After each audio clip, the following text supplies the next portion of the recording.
عابدین کہ جو ہمارے مقرر کردہ امام ہیں وہ من المہد الی اللحد اللہ کی ابدیت میں رہتے ہیں.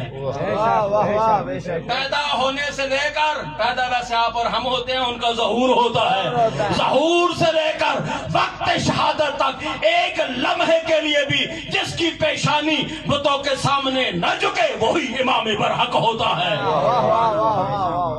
کانوا لنا عابدین کہ جو میرے مقرر کردہ امام ہیں یہ پیدائش سے لے کر ظہور سے لے کر شہادت تک قبر میں جانے تک بتوں کی پرستش نہیں کرتے. کون ہے ایسا دنیا میں جس نے من المہد الی اللحد بتوں کے سامنے سر نہ جھکایا ہو؟ تو پھر میں سیدھے پر ہاتھ مار کے فخر سے یہ اعلان کر سکتا ہوں کہ دنیا والوں سنو، ہم نے اس کو اپنا امام بنایا ہے کہ 13 رجب